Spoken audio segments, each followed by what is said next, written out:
Now with 50% less kidney. Still with 100% of the only organ that matters. That's right.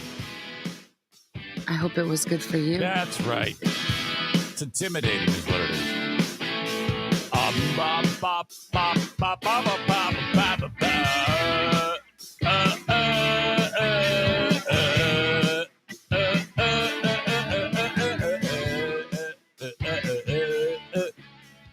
What is up? Oh, God. That's a terrible start. Hold on. As soon as I start talking, like I get this weirdo thing going on in my throat. I think this is like show number 670, which I try not to think about too much. I recently surpassed the amount of time that I've been podcasting compared to the last time that I had a full-time radio job. So, I mean, it was like 2 years, 8 months, 21 days that I worked at WVVL. And I just recently passed that, the amount of time that we've been podcasting. So that's just stupid. Holy crap. I'm pretty happy about that. You know? I'm better off now. You know, they oftentimes say, people oftentimes say, well, you know, one door closes and another opens. In the long run, you'll be better off. You never believe that at the time. You're always like, shut up. Yeah, shut up. But in a lot of cases, not all of them, because there are people that are like, yeah, I definitely was better off. A lot of cases, you are. I mean, it isn't cut out for everybody, but sometimes when the rug is pulled out from under you, you have a tendency, it's like, well, I better figure this shit out and fast, or else I'm going to lose my pretty wife. I don't think she'd leave me because I was having job issues. I don't know. No, I do know. She wouldn't do that to me. Welcome in. Melinda says, why so many restarts in the countdown? Because I'm screwing with you. I am messing with you. Because it's fun. Okay. All right. One door closes, John Gismingo writes, and you are locked out of the house. You know, what a time we had yesterday. Talking about John and Devin ripping me a new one on the Rubber Gaslighters podcast, or whatever it's called. I provided a link to their podcast in the show notes of my show yesterday. If you want to hear obnoxious loudmouths go on and on and on with no real point and devoid of humor in any way, shape, or form, go ahead and listen to the Gas Rubber Show. Thank you, John Gismingo, for being here, part of this show. I am one day closer to Twitch. And you're like, well, wait, don't you just have to sign up? No, it's not it at all. This is not like some fucking ham and egger doing Twitch.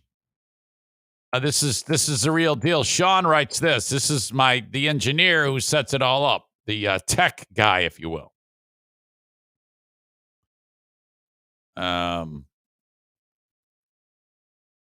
I've completed the graphics for your channel. I'm ready to meet over a Zoom call to help set up the scenes in your broadcasting software. I was like, I don't even know what the fuck any of that means, Sean. We will need to accomplish 3 things over this call. You can tell he's an engineer. 1, create your, quote, scenes in Streamlabs OBS using the graphics. It's all technical shit. I'm like, Sean, I don't know what the fuck this means. He says, this will be a 45-minute segment. He actually has it broken down to the amount of time for each bit of shit that we have to talk about. 2, go over the basics of Streamlabs and the back end of Twitch. Again, I don't know what any of that means. We will run a test and go live to make sure everything is set up properly. This will take 30 minutes. So now we're looking at an hour and 15 minutes of time. I'm like, oh, fuck, shit. And one other thing, he puts a time limit on, so it's broken down to an hour and 20 minutes. I'm like, I know I have to do this, but it's like, you understand, I have ADHD badly. Asking me to sit through anything for 5 minutes is a damn nightmare. Okay, the coffee's already getting cold. I got to kill this fast. I have so much to talk about today. My God. The NFK is front and center. In case you don't know, my brother-in-law is known as the NFK, No Filter Kevin. He's had a temporal lobe lobotomy that was done to cure him of epilepsy. The lobotomy plus years of very, very powerful medicine and years of grand mal seizures has led to him to have no filter. And we have experienced, it also took away the spot in the brain that says, go wash, asshole. That has been a struggle. I still am a little suspicious on his ability to, or his desire to wash his asshole living in this household. But I do have news. But I can't do another damn thing until I finish this coffee. So I'm going to turn down the mic because I don't want to hear you to hear me slurping the damn thing. So finish what you got. Stand by.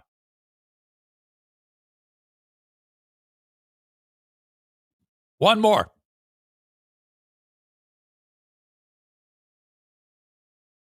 That's it. Before I get to that, though, I want to read an email that I just got. What an opportunity here. This is from Shamim Islam.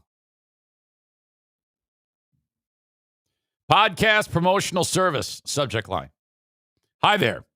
I know that, I'm just going to read it exactly as it's written. I know that you have a podcast on the iTunes store. Quotation. Hi there. I know that you have a podcast on the iTunes store. End quotation. New quotation. The Eric Zane Show podcast. End quotation, end quotation. That's need to promotion. Are you looking for organic podcast promotion? And just oddly weird capitalizations on words that don't need capitalization. Podcast promotion, which will send you huge audiences, lots of downloads, and popularity to your podcast? If yes, then you're at the right place. I'm not at any place. I have long experience in podcast promotion. So now, period.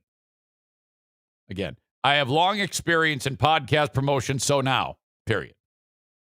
I will provide you and real USA, UK, Germany, Canada work. I always try to give unique work. I believe that honesty and hard work is the key to success. Well, thanks for the pep talk.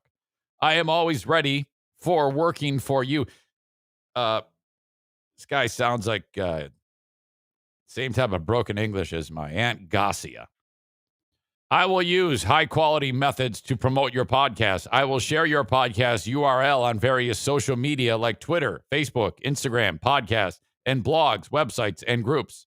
My services platform, 100% organic and human audiences. increased listeners, many new subscribers, many huge downloads every day. Increased episodes popularity massively helps in ranking. If you want more information, please contact me here by this email. Thanks, Shamim Islam. Does he ever sit around with his tech team and say, I don't know, but no one's responding to the email. What are you guys doing? I think there's a problem with what's going on. All right. Yesterday, this is the funny part of this story. After this part, it's serious. But I took the NFK to the doctor yesterday. Now, I'll get to the ins and outs of that part of the story in a second, but I'm sitting next to him, and there was a lot of waiting. You walk in, and then the nurse has some questions, and then the physician's assistant comes in, and then finally the surgeon, okay? So this is a lot of interaction. There's always a wait time in between each of these hospital personnel coming in. Now, we're seated right next to each other. And the NFK usually likes me in there so that I can absorb the things that his brain does not. And I am his go-to for this type of attention when it comes to this sort of thing. Now, he's not much of a conversationalist. I mean, honestly, if you don't bring it up or talk to him, he's very content just sitting there quietly. So it's the NFK sitting next to me in this room at the hospital.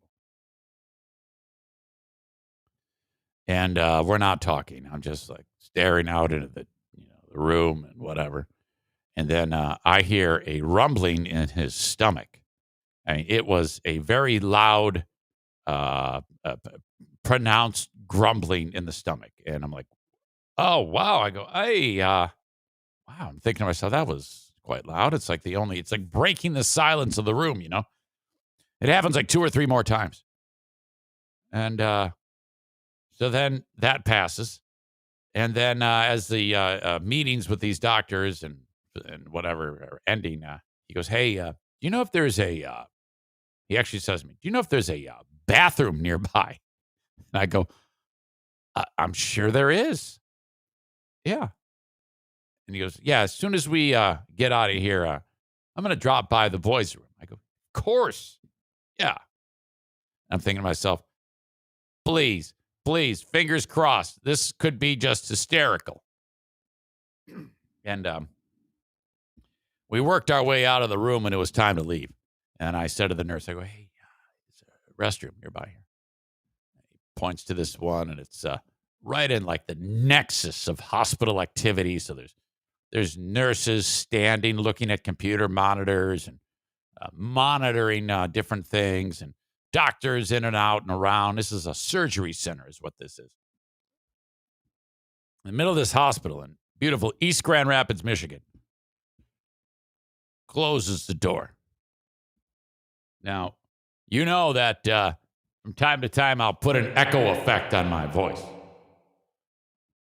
This is probably like the ambiance of the room that the NFK is in. I don't need to talk, but his asshole spoke. Yep. The formerly known as the Hams Beer shit cannon, now known as the Bush Beer shit cannon, was firing at the hospital. So he closes the door. I'm standing nearby the door looking at my phone, and then it spoke to me.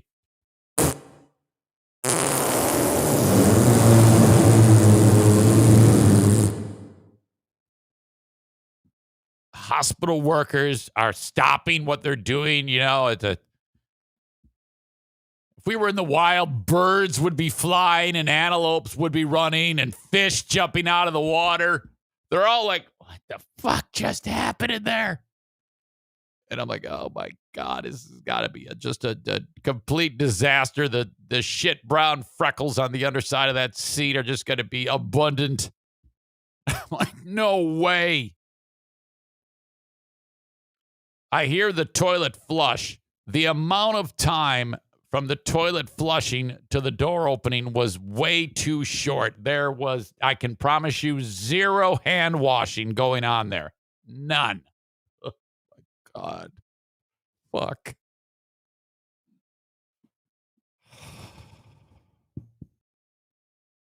And off we went. Off we went into the afternoon.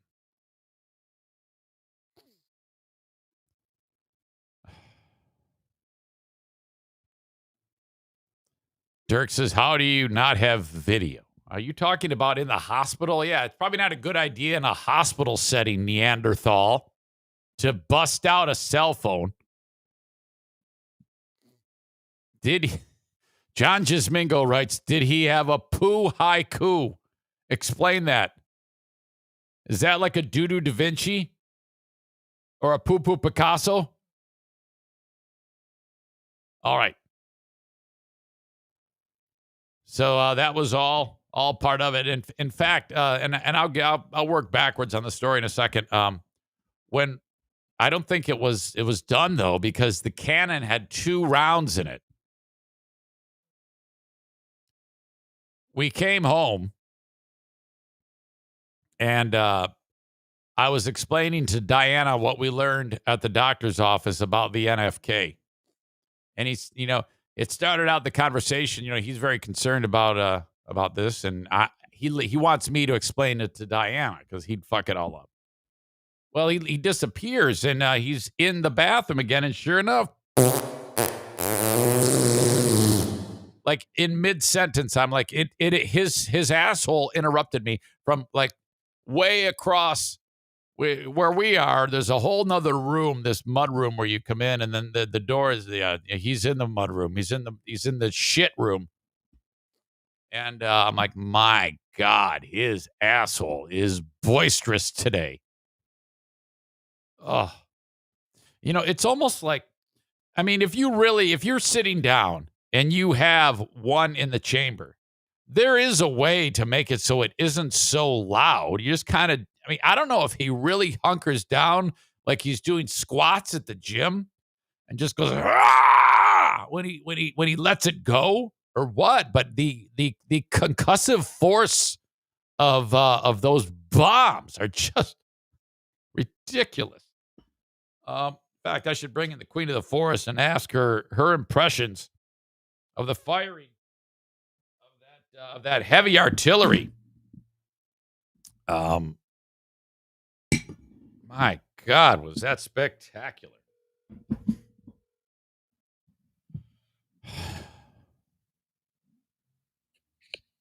Hello? Hi, honey. How are you? Good. I was just describing to the audience. I hadn't gotten into the specifics of the doctor's visit, but I jumped right into the most important part of the story, and that was the Bush beer shit cannon. Oh, my word. I didn't even go back there to see what the damage was. Did you? I was in there today, and there was no damage. So I think he's gotten around to understanding that I haven't seen too many sloppy moments lately. That's good. But that is very good. The volume, the sound that's involved in those. I mean, it's really prolific. I think most of it's like gas. I don't know what it is, but you didn't know this, but I was just sharing this with the audience when we were at the doctor's. You know how, like, if you don't talk to him, he just sits there and you don't have any conversation? Mm-hmm. Well, we were sitting there quietly, him right next to me, and the only conversation I was having was with his intestines because they were groaning. They were? Yeah. You know how, like, when your stomach rumbles? Yeah. I think his stomach was, like, having a conversation with me, like, hey, we're moving the shit through. This is a warning. And then I didn't tell you this as well, and I did tell them. While we were seated there, he goes, hey, do you know if there's a restroom near here? And I said, well, I'm sure there is. And so sure enough, we got out of the doctor's office and went right to, and I was waiting like outside of the bathroom, and there's like nurses and shit. And he fired one off in there. He did? Yes. Oh, boy. Yep. So no. That's kind of like where he was, and then he made it home, and then blast number 2 was finished it off. Yeah, he did finish it off. Oh, Lord. My God. Okay, I'm off to the doctor. Okay, smell you later. See ya. All right, I'll talk to you. Yes, See ya. ma'am. Bye. There you go. She was witness to those spectacular moments.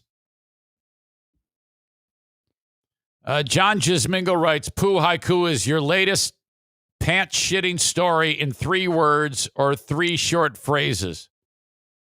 Pooh Haiku. Isn't a haiku like 575? I don't know. I have to rethink that one. All right. Why the hell were we at the dock? Okay. So as I've described to you before, he walks like if a penguin and Frankenstein had a baby, and he is the baby known as Penguinstein. That's the best way I can describe his mobility. He is quite tippy. The balance is an issue. He has tingling in his hands, goes up his arms, legs, in his feet, works its way up to the middle of his thigh. So something's going on, and it hasn't been diagnosed. Upon moving in with us here after the passing of my other brother-in-law, David, these two live together. It's like buying an old junky car, and then you want to fix it up. That's what's been going on here. So, he starts he's been going to a lot of doctors, and against his will in a lot of these cases. But over time, I've been able to wear him down and try to get him out of the thinking that you don't, because he had for the longest time, I'm not going to go see a doctor. Fuck it, I don't want to see a doctor. I don't want to. He's one of those people, and I'm like, well, yeah, I know, but your sister. I'm always like, it's good cop, bad cop. And I'm like, yeah, I know, but Kevy, your sister's going to kick your ass. And I'm just here to tell you, it's not going to be pretty. She wants you to take care of yourself more. And so it's my job to get you to the doc and make these appointments. Oh, okay. He's grumbling the whole time. Well, he's finally coming around to this. And he was very receptive to what I'm about to tell you is going to happen to him. So we've been trying to get to the bottom of why he has these issues. It's like a neurological nerve mobility problem. So the other day, I told you we went and got some imaging done of his neck because this one doc says, I think you've got some type of problem with your spinal cord. And boy, was he right, because they sat down with us yesterday and they're showing us his neck.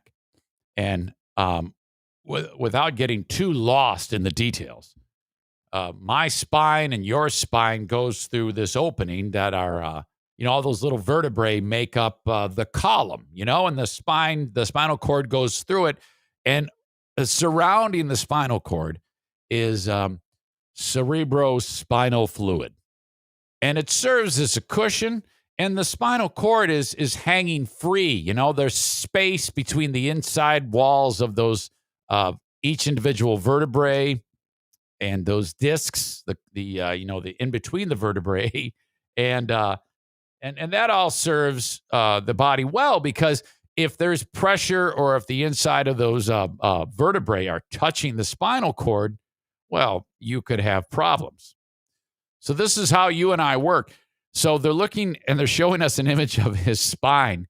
And if we're looking down at his head, actually looking at that view, that's the view that they have an image of that we're looking at. And so like C1 looks good. C2 looks good. C3 looks not as good, but still good. C4 is the problem. Okay. C4 and C5, 6, and 7. But C4 and C7, cervical spine area, are the worst. And his spine, he has some type of degenerative issue that's making it so that those vertebrae, instead of like, it being like this, I know it looks like I'm putting a dick in a vagina, where it's supposed to be like free floating. His is super tight around the spinal cord, providing no room for cushion, no flow of the spinal fluid. So that's a problem. So what we have here, NFK, is a slow burn. over time, this has made you less and less mobile, and it will continue to cause you problems. And eventually you will lose strength. You haven't lost strength yet. They did some tests on them.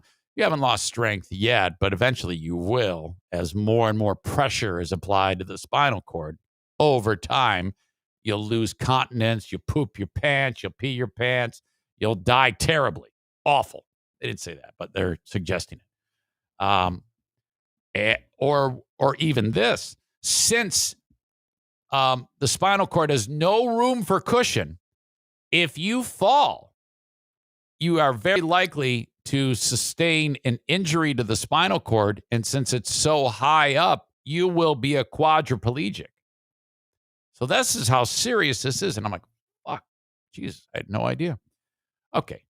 They go, fortunately, there's a very common surgery that we do for people that you need to have done. And he was all about it. So we have leaned on this guy enough that he's like, oh, yeah, fuck, yeah, shit, yeah, motherfucking shit, fuck, yeah, bring on the surgery. And so he's, and by the way, this conversation starts, the nurse sits down. And the nurse usually has really no idea what the fuck is going on. So it's their job to figure shit out. Like, they kind of know why we're there. And the nurse says, so I understand you're feeling pain. Now, he's not. So this is the wrong thing to say to him, because that's confusion. That leads to confusion. And then that's going to lead to this moment. I ain't feeling any pain. Shit, fuck. I mean, I don't know why I'm here. And he looks at me, and it's like, now he does know why he's there. But he looks at me because he's relying on me to explain it to these people. And I go, no. What you have here, and I explain the issue. Oh, okay. And then for some reason, this fucking guy says it again. He goes, okay, I'm writing down pain. And Kevin and I both now go, no, there is no pain. No one is in pain. And I'm like, well, we just told you. So this is like really annoying. All right. Physician's assistant comes in, explains to Kevin what I just explained to you. And he's like, holy shit. So this is serious. And then so they describe the surgery. So what they do here, and it is through the back of the neck, they open you up. And there's a lot of muscles in the back of the neck. And it's pretty involved here. This is serious shit. But the good news is this is fairly routine. They need to make more room, okay? And I forget what this surgery is called, laminectomy or something like that. So each of those vertebrae, okay, that are surrounding the spinal cord, one side of them, they're going to cut all the way through. So C4 to C7, they're going to cut an opening, all right? So all those vertebrae, C4, C5, C6, 6, and C7, they're going to cut an opening vertically, top to bottom. And then on the opposite side, they're going to they're going to score it. They're not going to cut through, they're just going to score it. And then I swear to God, the doctor will grab each one of those vertebrae and open it up like, I don't know, a centimeter. So there's space now where that cut all the way through it was. Okay? It's a hinge method on the vertebrae. They've created a hinge because they scored the other side and the other side is cut all the way through. They just open it up and that creates more room. It's that simple. And then they the side that they cut through, they just plate it with a plate and some titanium screws or whatever the fuck. And then that's it. Instantly cured. No more pressure. That's it. Good to go. 2 or 3 days in the hospital, a lot of pain medicine.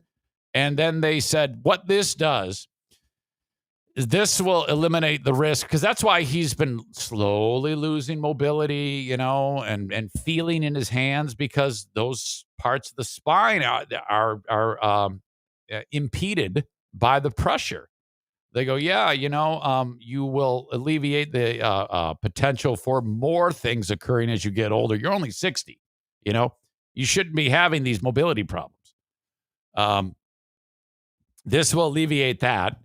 And then it will possibly your body will come back because, the body can recover. So over time with some rehab, we might be able to get this guy, moving a little bit more fluidly. I guess, with less problems. So I'm like stoked about this. I mean, he's fired up. I'm like, oh my God, this is so great.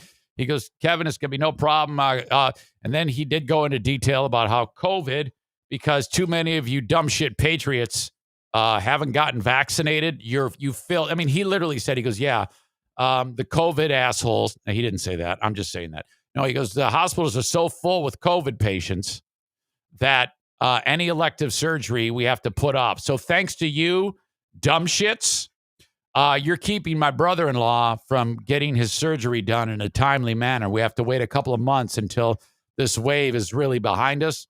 So thanks for that, you dumb assholes.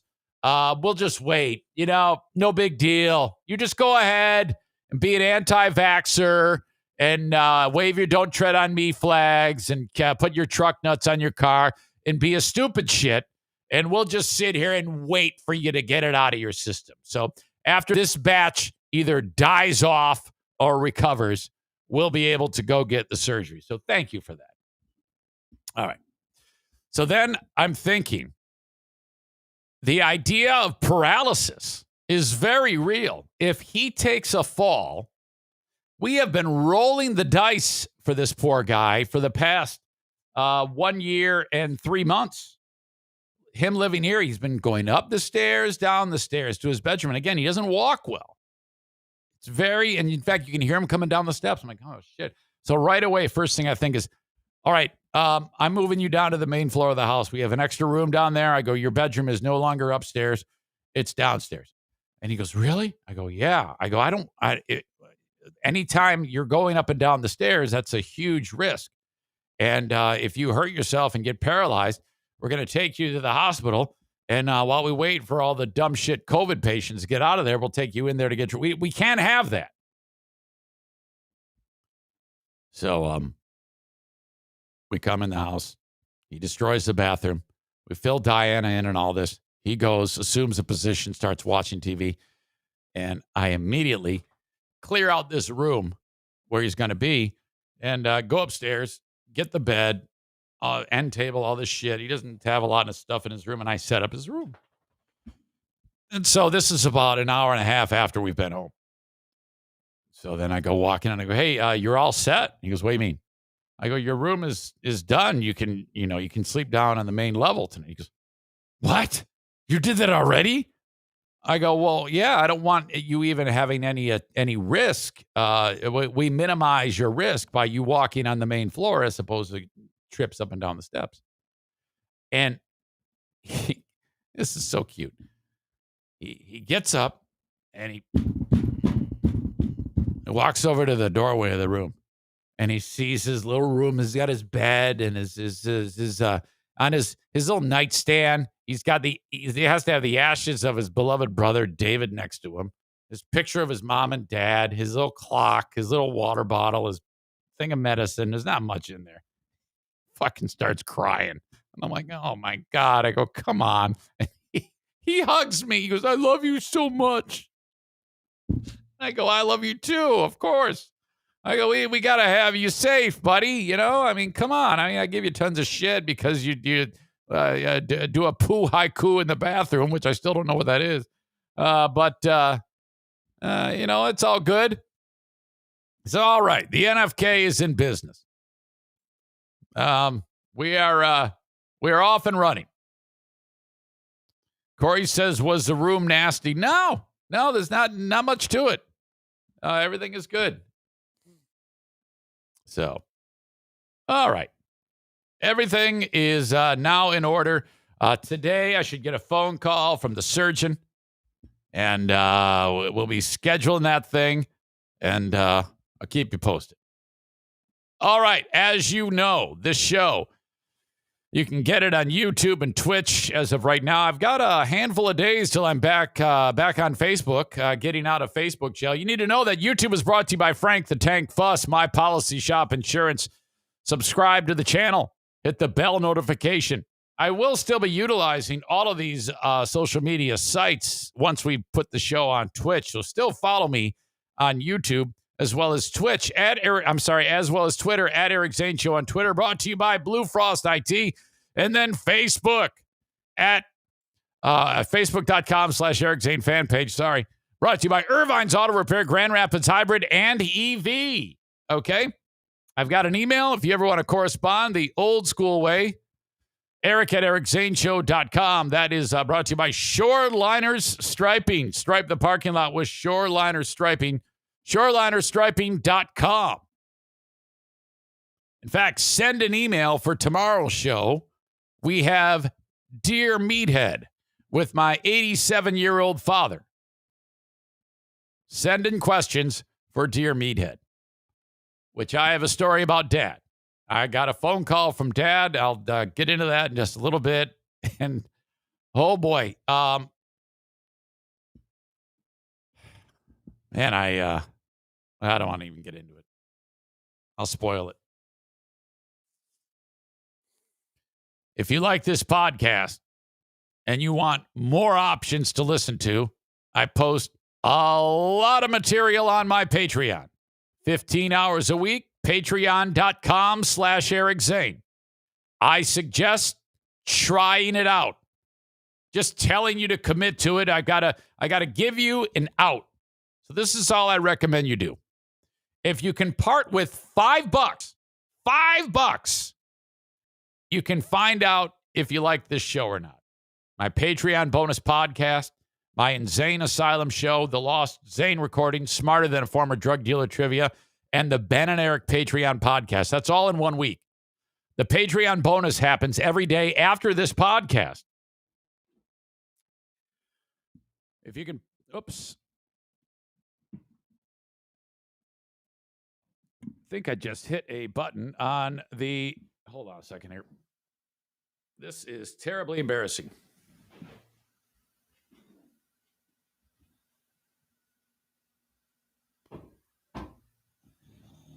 Damn it.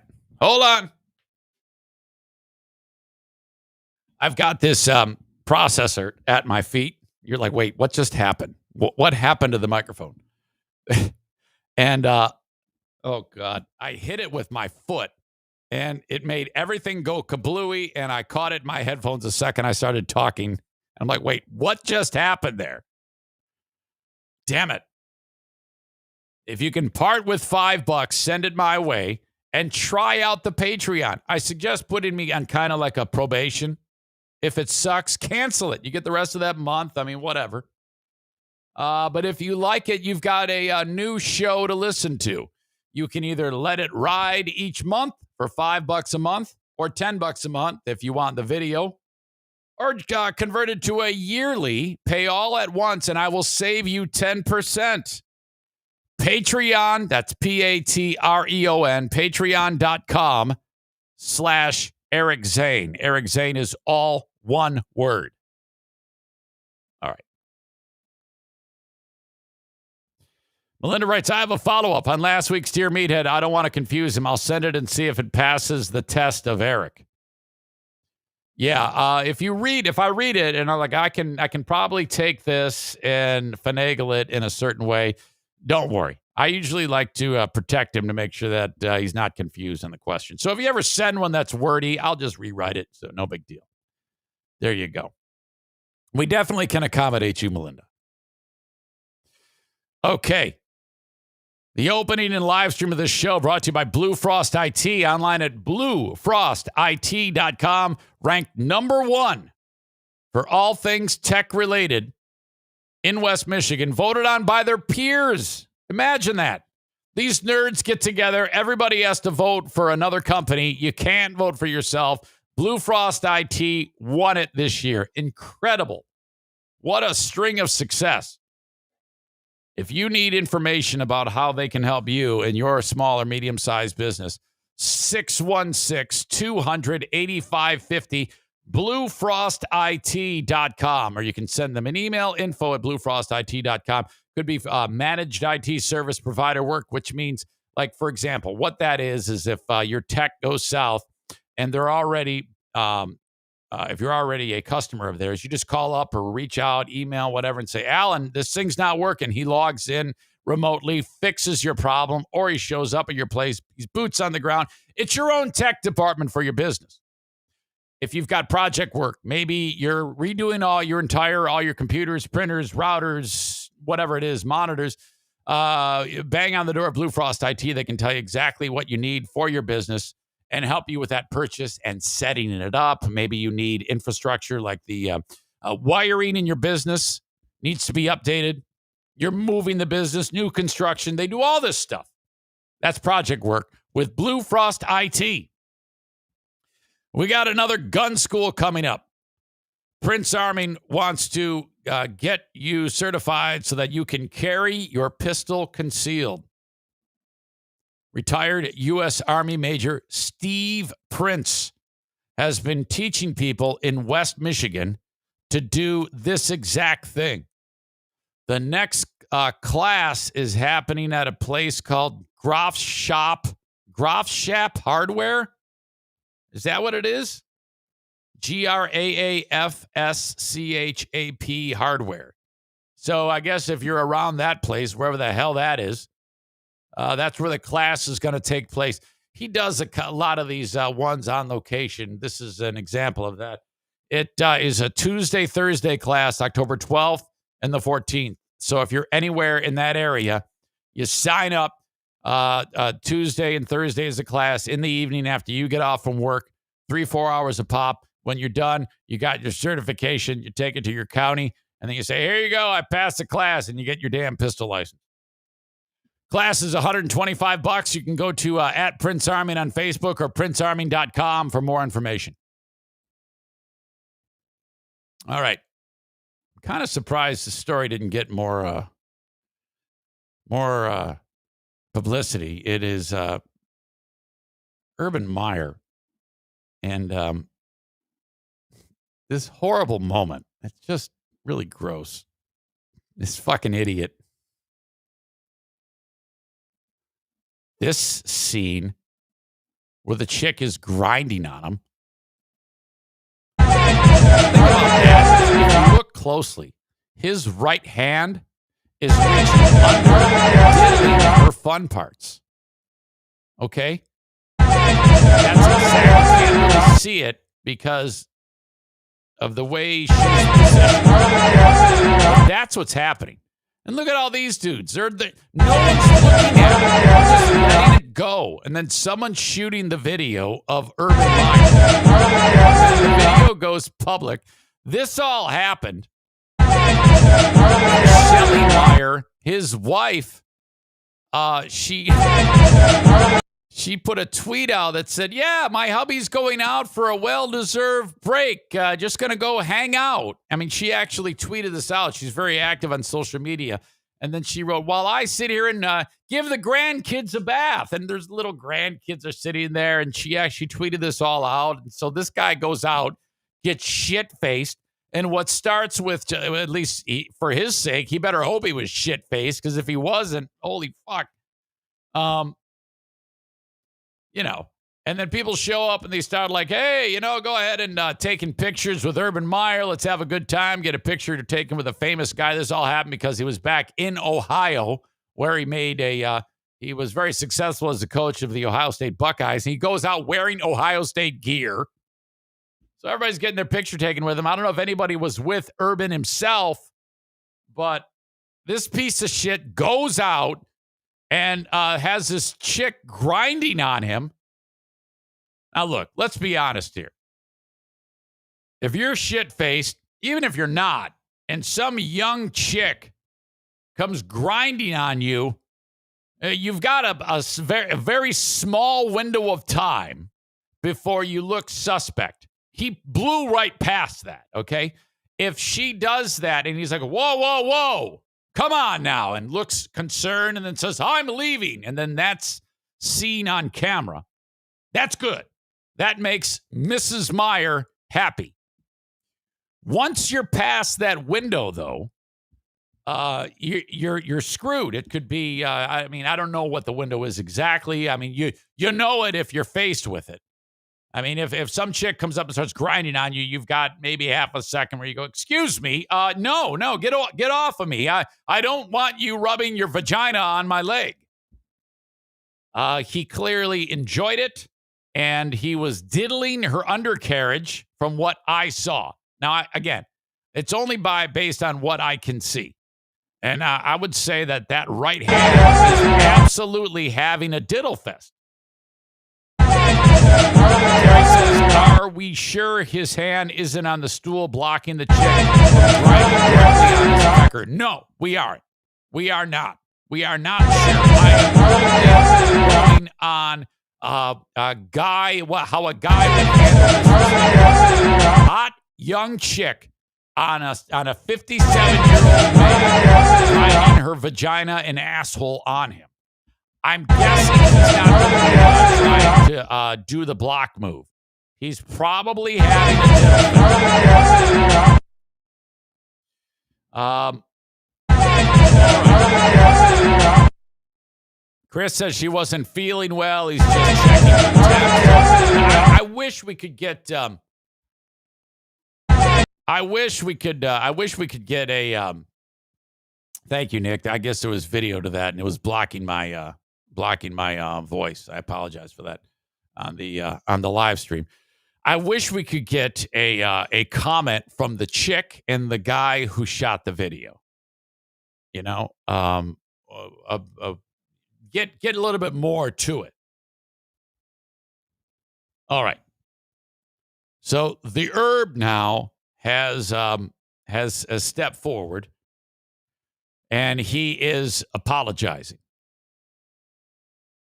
Jaguars coach Urban Meyer said Monday he apologized to his team, his family, and owner Shad Khan after the viral video surfaced over the weekend that showed a young woman dancing close to his lap. See, that's inaccurate. It should say, as a young woman ground her asshole and vagina on his leg as his right hand massaged her vaginal asshole region at his restaurant in Columbus, Ohio. I did not know that this was his restaurant. So does it say right on, is it like a picture of Urban, and it's called Diddles with Urban? He apologized in a team meeting on Monday and also said multiple times it was stupid to put himself in such a compromising position last Friday, one day after the Jaguars' 24-21 loss at Cincinnati. Now, here's how you know if you're Urban Meyer's wife that you are secondary on his mind. Okay? The story should start with Urban Meyer is stepping down as the head coach of the Jacksonville Jaguars and checking himself into rehab after he says he's an alcoholic and was completely showing no discretion whatsoever, and he wants to make amends with his wife, Mrs. Urban Meyer. This no doubt has happened before. She's been down this road. She's probably one of those wives that's like, oh, Urban, there you go again, diddling some young chick. Would you come home? I can help me with the grandkids in the bath, you asshole. I just apologized to the team and the staff for being a distraction, Meyer said. Just stupid.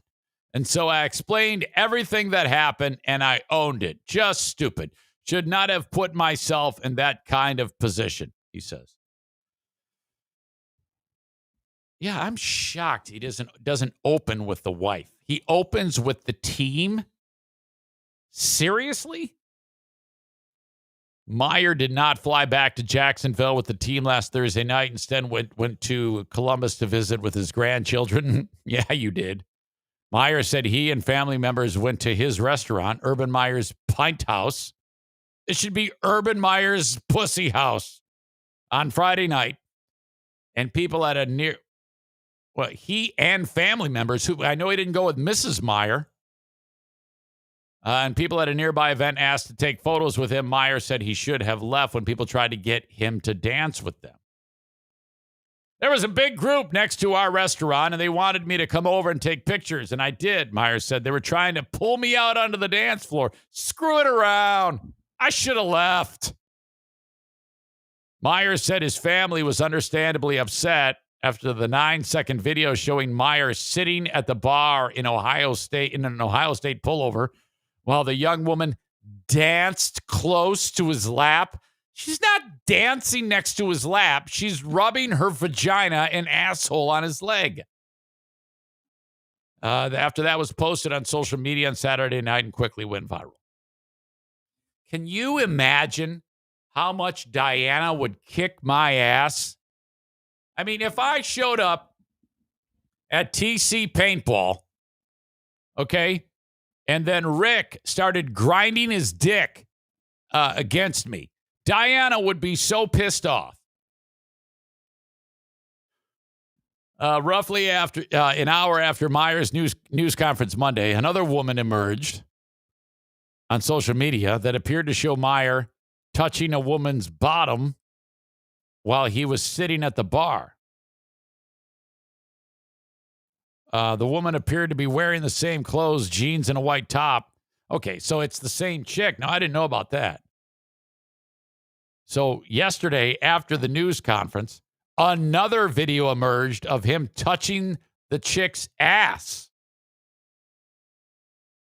So he apologizes, and then whoever shot the video said, well, I got another one in the chamber. Here you go, world. Take this. Oh.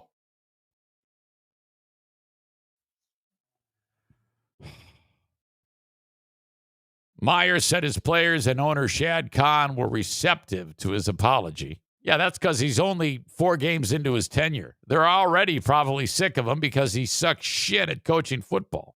In the pros, that is. So, yeah, they were receptive to your apology, but then the second video emerged. Oh, boy, I'm just learning about that right now after reading that paragraph. Quote, I've always been so defensive of them, the players, Meyer said. I remember when Trevor Lawrence told me he was going to go to Vegas for his bachelor party. I was like, oh, come on, man, be careful. Surround yourself because I've seen bad things happen. The team, I spoke to a bunch of leaders one-on-one, spoke to all the players. They're good. They're focused on Tennessee. I apologize again for being a distraction. A coach should not be a distraction. Yeah, do you think any one of them said, yeah, hey, coach, what about Mrs. Meyer? Have you thought about that? Do you think any of them actually questioned in that regard? Yeah, coach, whatever, I don't give a shit. But you realize there's a Mrs. Meyer here.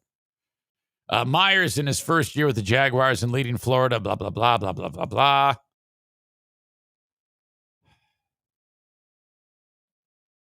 So it doesn't really talk anything about Mrs. Meyer. I guess he's just kind of keeping that close to the vest. But this is ugly. Holy shit! I love the fact that Chris writes, "Pop, your hand smells funny." Man, Dean said. Of course he's going to write this. Dean is such a sick fuck. You degenerate asshole. This is why you're single. I don't blame him. She was hot as hell. You are such a piece of shit. You realize that, don't you? My God. Boomer Bob says he should change the name of the restaurant to Diddles and Vittles.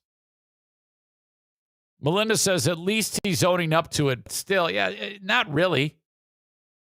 I don't think he's really owning up to it. He's just, all he said was, yeah, some people were trying to pull me on the dance floor, and I should have left when she got a little close. Dude, come on. This is not dancing a little.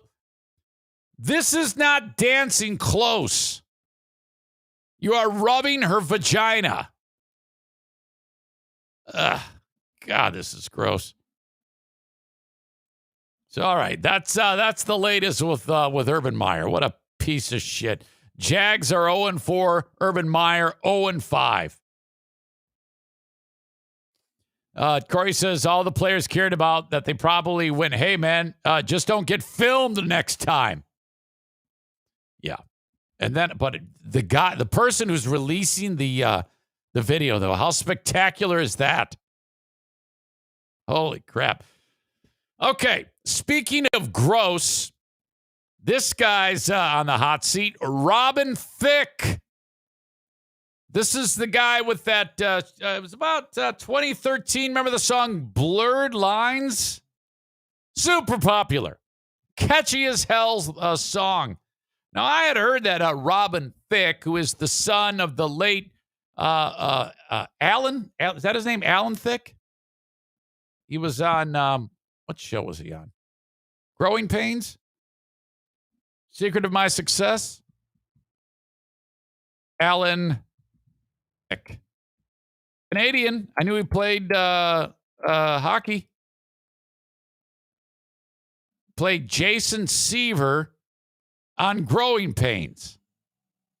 His son is Robin. He's a drunk.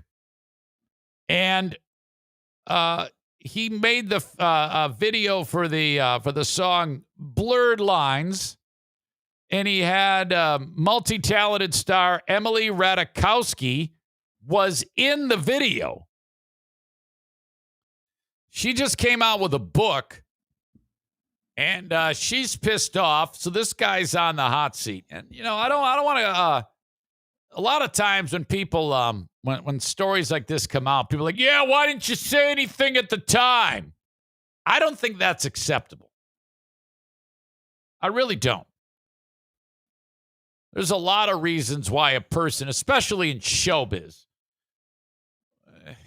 might not want to go down that road. It's a tricky ass business, and if you suddenly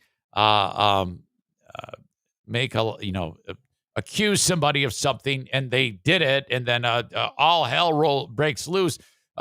There's so many idiotic people that are in that industry. It may keep you from progressing through your career. And I know that sounds insane, but that's 1,000,000% true, especially for women. Ratajkowski is making the video. And at one point in the video, I think her top has to be off for some reason, which is just weird to me. The fact that they're shooting the video and she's walking around topless. And then so for whatever reason that's happening, and I don't know if they would, I haven't seen the video. I can only guess that they blur it out of the video. Maybe that has something to do with the song. Get it blurred lines. So I don't know. Who knows?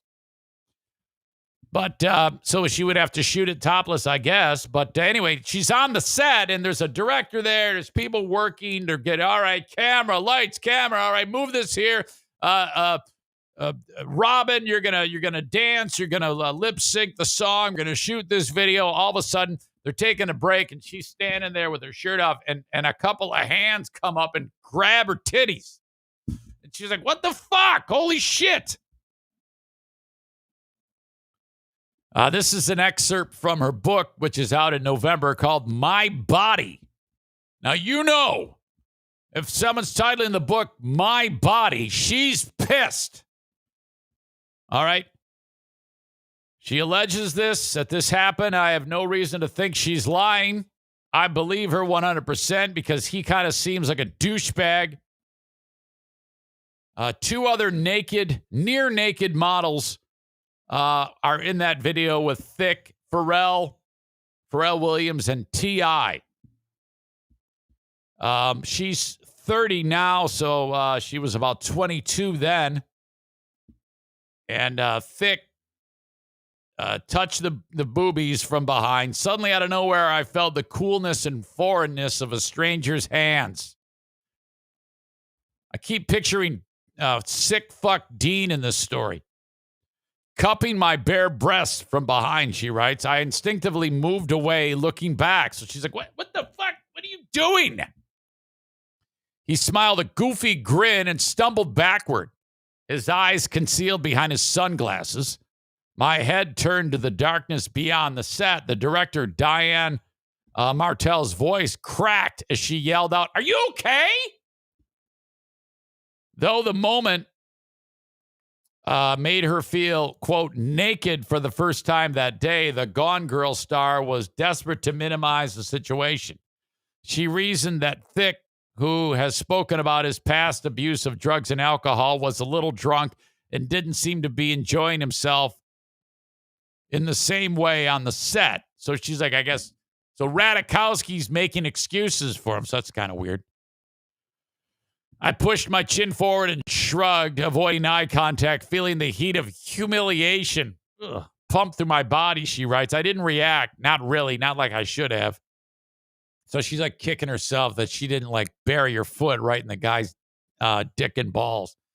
Diane Martell, who directed the video, corroborated Radikowski's account, telling the New York Times, I remember the moment that he grabbed her breasts, one in each hand. Ugh. He was standing behind her as they were both in profile. What a douche.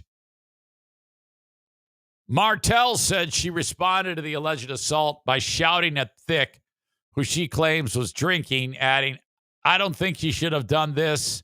I don't think he would have done this had he been sober. Yeah, that's bullshit. It's crazy because I feel bad because Radikowski right away almost like covers for him. Years later, she feels bad and is more espousing about it and is pissed off. And Martell says, oh, yeah, he wouldn't have. So yells at him, but at the same time says, if he had been sober, he wouldn't have done that. That's bullshit. Still a crime. I screamed in my very aggressive Brooklyn voice, what the fuck are you doing? That's it. The shoot is over. Eric. She told the newspaper, adding that she had taken measures to make women feel comfortable on the set. Robin sheepishly apologized. I'm sorry, I'm drunk. I tried this shit when I'm drunk. Urban Meyer's like, well, Robin Thicke does it. Why the fuck can't I? Martell says, as if he knew it was wrong without understanding how it might have felt for Emily. My God. According to Martell, Thicke's record company was told the shoot would be halted, though a very professional Radikowski assured her that we could go on. We kept on, and Emily was phenomenal. Martell told the publication she's really the star of the video. She's fully mocking him and the male gaze with her beautiful shape and ferocious energy. I don't know. I think she should have kicked him in the balls. She's playful, not seductive, and quite hilarious. I don't know. In her book, Radikowski says she didn't dwell on the alleged incident until she realized that Thicke, who's now a judge on The Masked Singer, had blocked her on Instagram. So she's like, what the fuck? With that one gesture, Robin Thicke had reminded everyone on set that we women weren't actually in charge. She says of her experience, I didn't have any real power as the naked girl dancing around in his music video. I was nothing more than the hired mannequin. Thicke has yet to publicly respond to Radikowski's allegations. Yahoo has reached out to his representatives for comment and will update with their response. I don't know. This one isn't that. This story's been going around for about, 30 hours or so. It doesn't seem to be digging in. Doesn't seem to have the traction for some reason, which is weird because it's kind of hit or miss. It's like you roll the dice on these stories, hoping, because she obviously wants him to get his ass kicked now. She's pissed off now. And I'm not one of these people that says, well, you weren't pissed off then, you can't be pissed off now. Bullshit. You know? That's the game you play when you act like an asshole.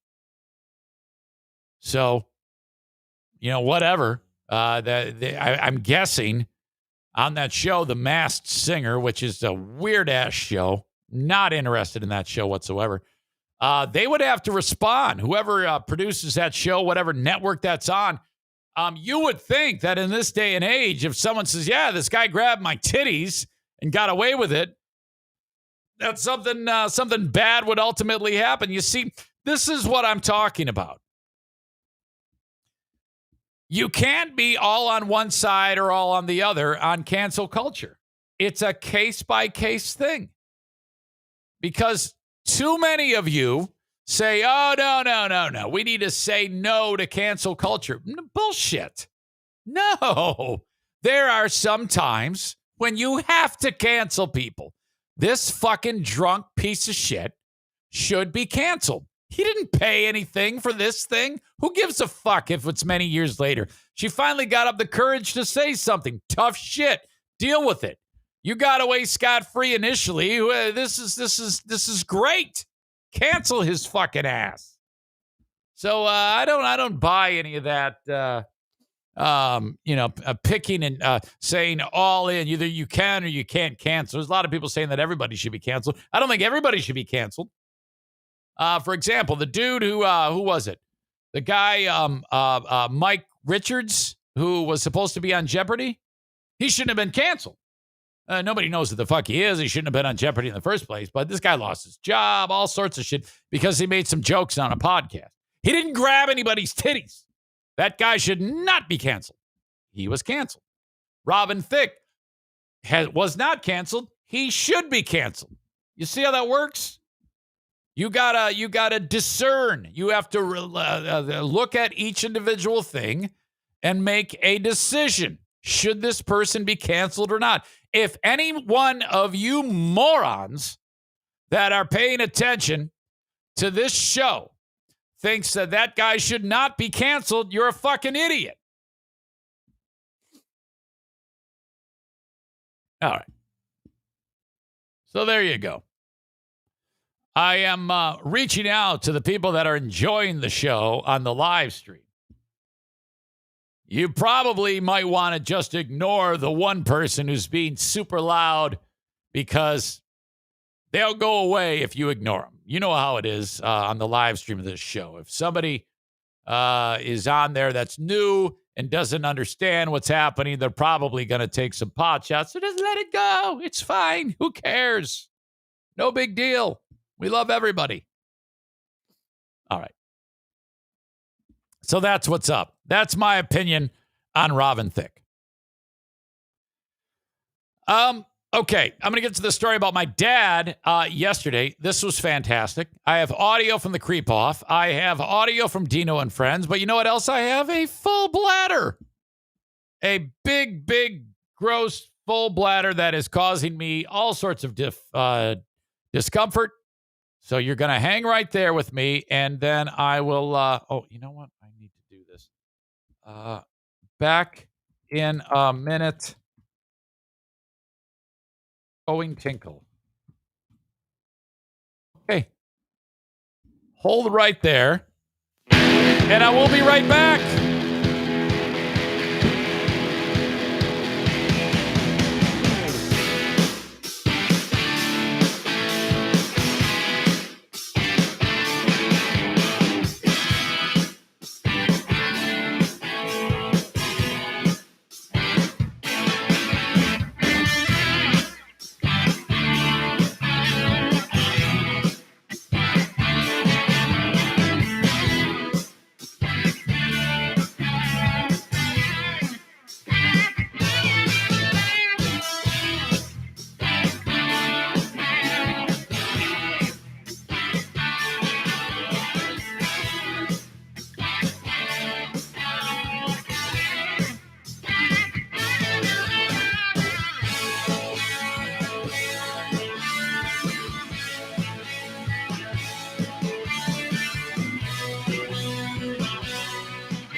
All right.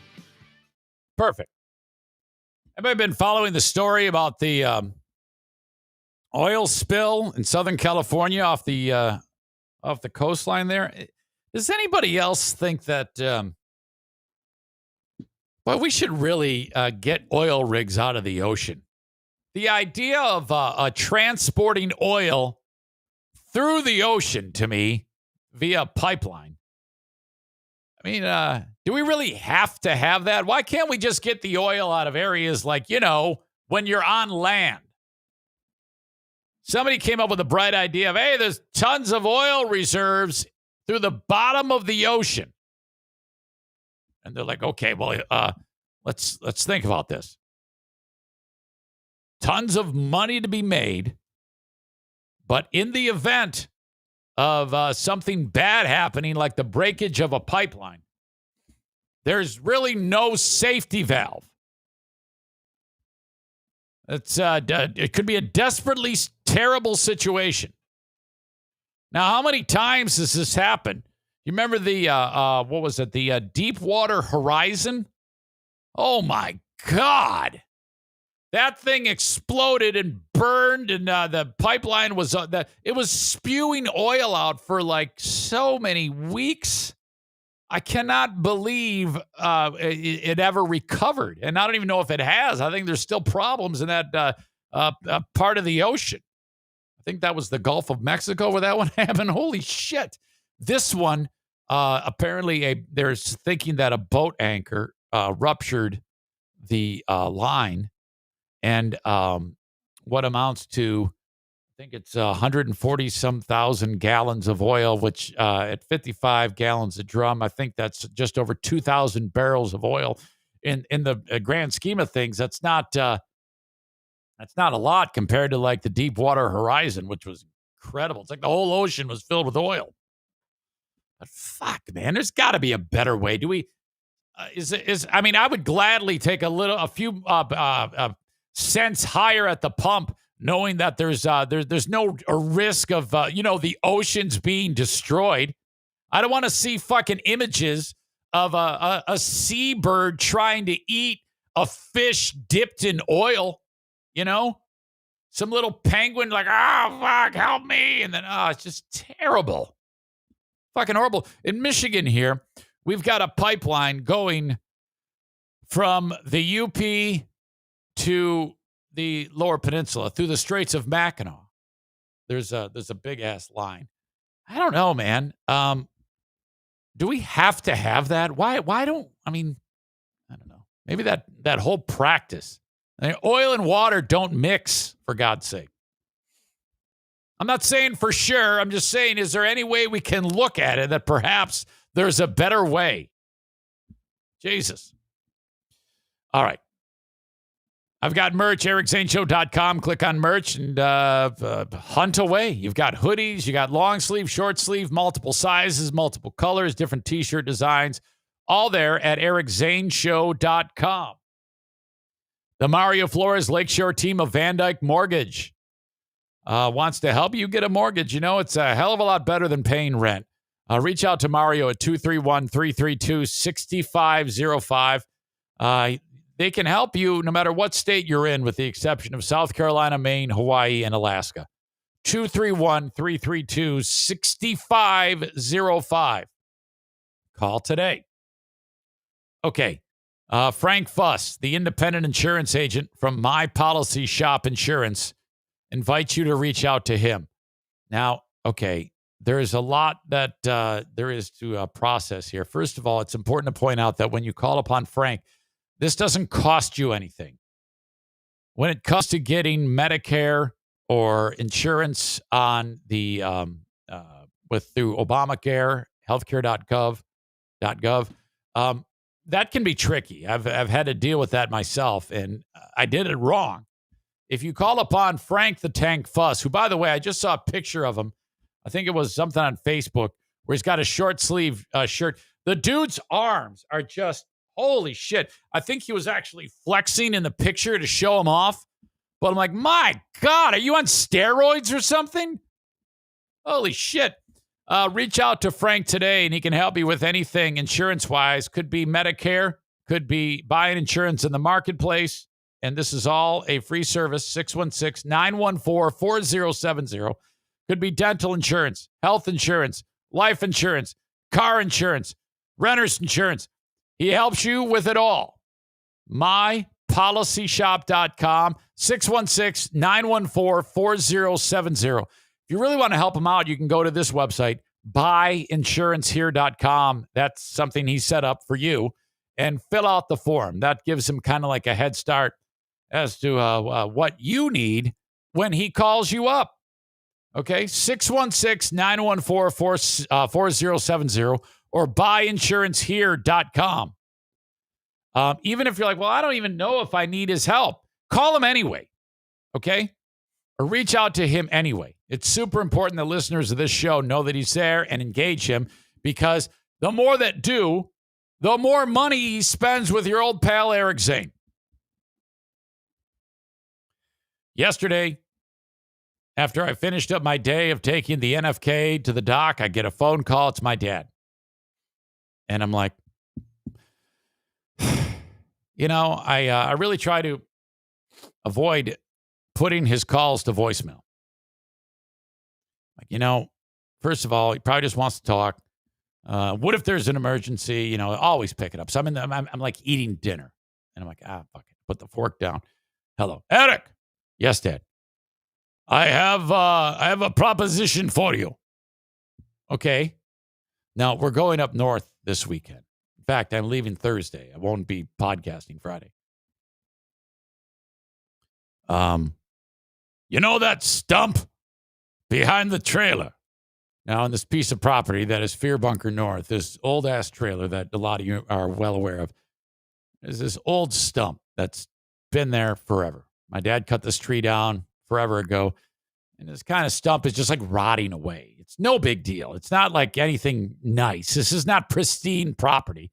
It's all uneven, and there's boulders everywhere, and whatever. Who gives a shit, And for some reason, and I think this is just the way his brain works, my dad cannot stand feeling like, I don't want to say useless, but he sometimes has to be busy. He has to be doing something. And him and I are exactly the same. I'm very similar to him.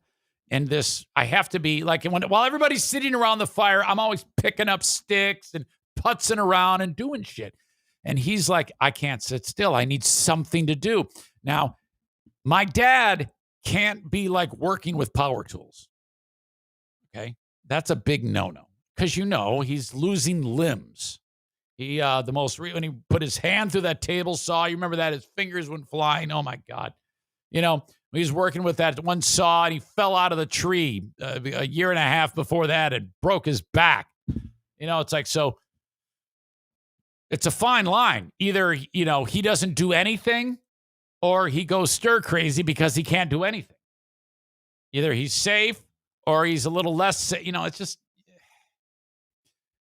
And so, do you take everything away from him, or do you help him feel like a man to some degree? He feels like, as he is losing his mind, and he is through his dementia, he's well aware of that. And he gets pissed off. He said to me one time, I get pissed off when people think I can't do anything. Calls me up. I want to remove that stump on your property. And he has to ask. Obviously, it's my property. I go, well, I don't care about it. It's not bugging me. I want to remove the stump. Well, how do you do that? I go, we got to dig around it. He goes, no, I'm going to cut it out. So he's going to use a saw. I go, well, I don't want you using power tools. Pause. It's no big deal. It's a I forget what it's called. Reciprocal saw. Sometimes I guess it's known as a sawzall. Is that right? Some of you guys that work with this, I don't do shit, so I have no idea. To bring my reciprocating saw, I'll cut the roots, we'll pull it out with the truck, it'll be all good. I'm like, no, I don't want to do that. Silence. Why? I don't want you using power tools. More silence. I'm breaking his heart. I'm crushing his soul. And I know it. Okay, goodbye. He hangs up. I'm like, oh, man. He's pissed. He feels bad. It's that same thing about, he feels worthless. fuck. Dinah's sitting next to me. I go, I can't. I don't want him to hurt himself. And then I'm like, well, this all happens in my brain. Well, I'll be there too. And I'll just really, really take care of him. I'll be with him. We can do it together. I don't give a shit about this stupid stump, but if it's going to make him feel better, fuck it. Call him right back. Dad, hello, Dad. I rethought it. Yeah, I think we can do that. Oh, good. He was so excited. Oh, my God. So now when we go up north, we found something to do. I guess we're pulling a stump out. This will be ridiculous. I can tell you this is going to involve, well, first of all, Mike's going to be there, so he's going to be shit-faced. In fact, I should bring him in here. It's been way too long since I got Charity Scam Mike involved in the show. Oh, my God. Let's see. Hopefully he picks up. Sometimes he sleeps in. Hello. Good morning. I'm podcasting. How are you? Good. How are you? Good. I'm looking forward to seeing you and everybody. Oh, yeah. Same here. So I was just telling the audience about a phone call I got from my dad. Oh, yeah? Okay. Yeah. So you know how you send me videos sometimes of him working around your yard? Mm-hmm. Why do you have him work around your yard? To make him feel like a man, right? Sure. It's that whole feeling of self-worth? Yeah. Okay. Because he, it bugs him. He knows it. And so Yeah, he can't sit still. Yeah. Now, I sometimes get freaked out when you send me those, like when he's using a chainsaw and shit. But so I'm like, oh my God, Mike, can you at least hang on to it with him? I mean, my God. He's gonna leave it on and think it's a chicken wing and try to pick it up or something. Can't stop him, man. Can't stop him. Out of the blue, unstoppable. yeah. Out of the blue, I got a phone call yesterday, and he goes, Eric, you know that stump behind your trailer? I go, yeah. He goes, now it's been there forever. It's like rotting away, Oh, yeah. And I know the stump. Okay. He goes, when I come up there, I want to remove that stump. Oh, yeah. So really? he's hell bent on it. And I'm like, I don't give a shit about the stump. I go, well, I don't, you can just leave it. It's no big deal. And he's on a mission. He's not going to take no for an answer. No, I'm going to take it out. So you got any plans on how he's going to do that? So yeah, he does, and I said to him, Is there dynamite involved? Not quite, but he says he's going to use that sawzall, and I go, well, Dad, I don't want you using power equipment. So that breaks his heart. He hangs up, and then I felt bad. So then I called him back, and I just said, all right, well, Mike and I will just supervise. So we're going to. You got to bring your case of Bud Light and your cigarettes. A pack of smokes. Yeah, and then we'll stand around him. And my cell phone to call 911. Yes, and you press get it ready to go. And then I'll be on 911 and ready to go. Yep. So then we got to pull this stump out, and he is gonna be so stoked. And then we gotta roll with the accolades. So it's like, oh my God, you are such a man. We got to do all that shit. I'm ready. Okay. All right. Thanks for the prep work. I'm down. So I just wanted to let you know. But but you should have heard, because when he picked the phone back up after because he almost like hung up on me when I told him no. He goes, okay, bye. He like hung up. He was so I wouldn't be surprised if he started crying, because I called him back and he picks it up. And I said to him, I go, Dad, I rethought it. I want you to take that stump out. And he's like, oh, yeah, okay. He was so happy, man. Wagging his tail, huh? Oh, my God. So we should just blow it up. I don't want to blow it up. No. Oh, it'll be so much more fun to blow it up. I know. Cut himself. By the way, I was telling a story about Tom the racist, and And I didn't share with him that he actually makes dynamite. That is something Yes, I didn't know. He does. He makes dynamite, which I didn't know. Naked. So there's no static. So he's in his house building dynamite, which I just thought you go and buy dynamite, but no, he makes dynamite. Listen, your audience should know that he uses it for strictly entertainment purposes when he goes up north and he throws it in the woods and laughs all by himself. What an asshole. He'll do this himself. What a lunatic. He loves it that much. By the way, did you know that if you make dynamite, you have to be nude? I just said he's nude because of static. Well, yeah, I know it. I didn't realize that was a thing. I just saw. I'm like, well, why does he do it nude? And they go, well, yeah, it's to keep him from blowing himself up. Yeah, it's fucking insane. What an asshole! What an idiot! Oh God, yeah, what an idiot. Still recovering from his one and only appearance on the podcast when he said racial slurs. Oh my gosh, what were you thinking? Horrible. He's not a racist. He just has a mouth. Well, but that's a good name for him on your show, Tom the Racist. Yeah, absolutely. All right. Okay, I'll see you in a couple days. All right, brother. See you. See you. Bye. Goodbye. What a family. My God. All right.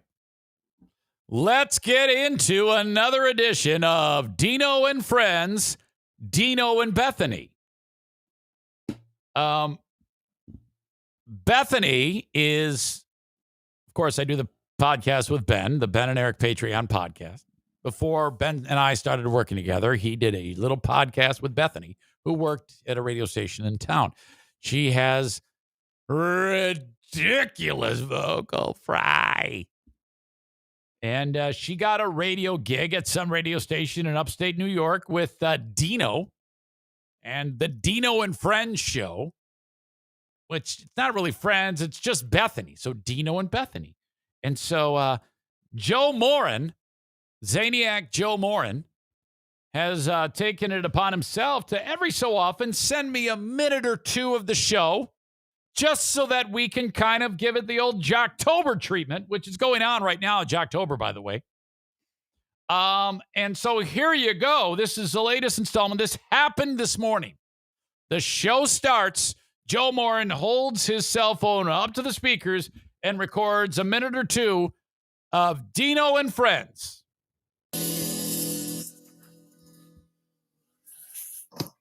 Pickle 93.3, we play everything. Okay, that's a horrible way to start. Pickle 93.3. It's the station is called Fickle. Fickle 93.3. It's a format like it's called Jack. They play everything, which is the stupidest format I've ever heard in my life. So they'll play like Billy Joel into like Metallica, Whiskey in a Jar, into Blurred Lines by Robin Thicke, into the Ramones, Blitzkrieg Bop.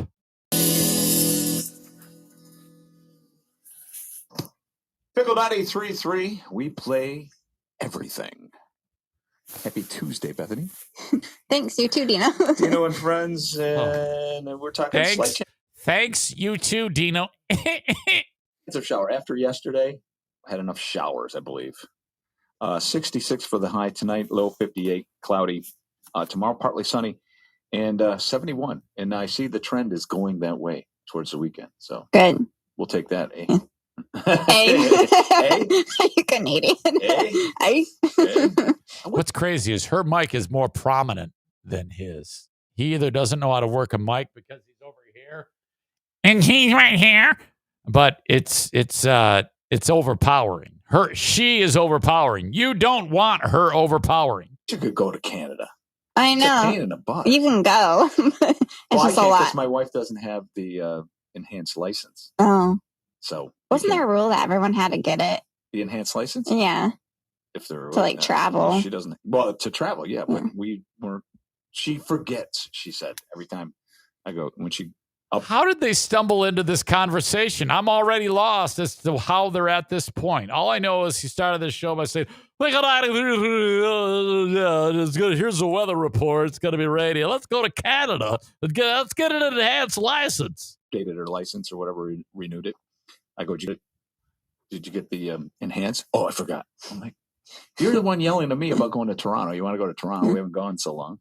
But anyways, that's my problem. Anywho. Happy Tuesday. What do we got going? What day is it today here? Happy Tuesday. And he throws it to her. He often says, what are the days today? Bethany.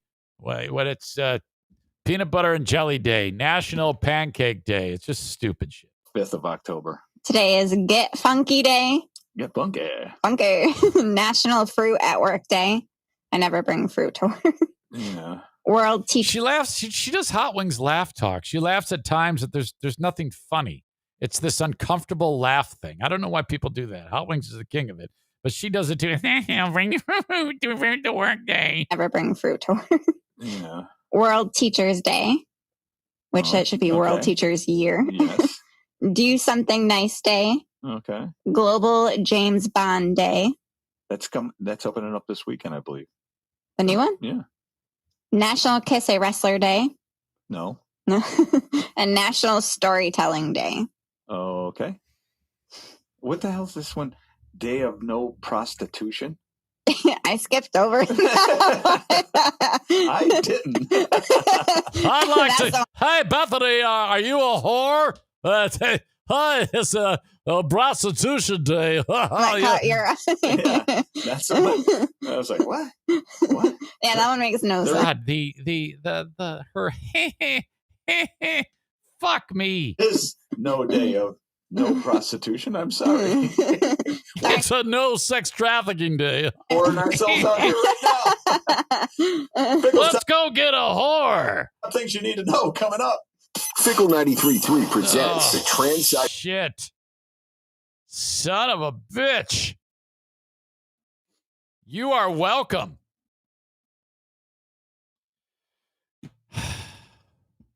Man. There you go. Anywho, Dirk says, ugh, anywho. That ranks up there with cool beans. And it's quite interesting because of the laugh talk and the uncomfortable moments like that when she is that type of, and then nasally, not only when she's not doing fry, she's doing nasal. And like I said, it sounds like she's got a couple used condoms stuffed up her nose. Really horrible. How the fuck? She must be the nicest, most effective off-air, nicest person and very effective at her job off the air.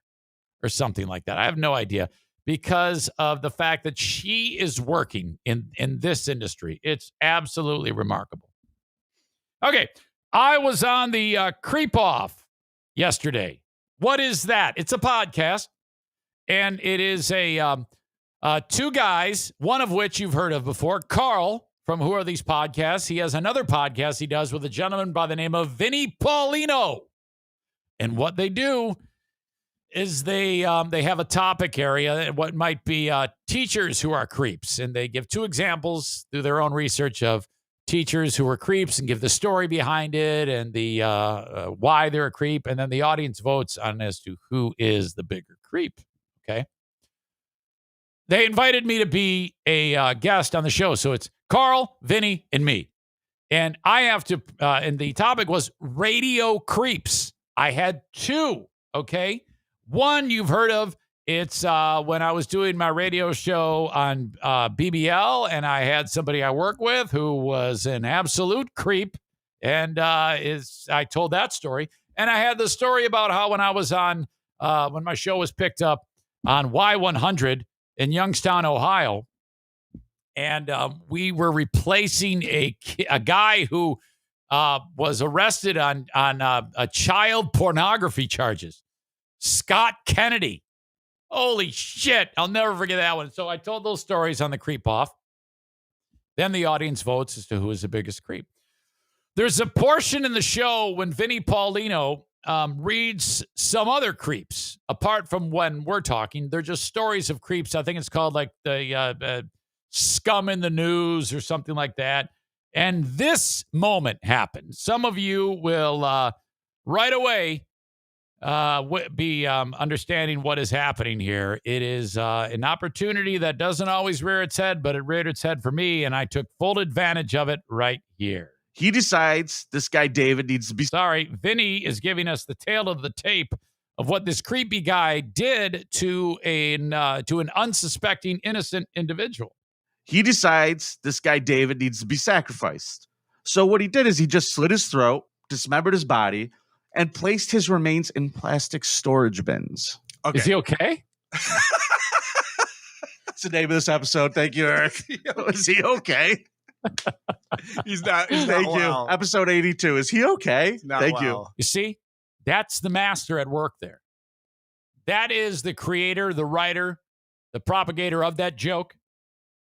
Did you hear how it landed?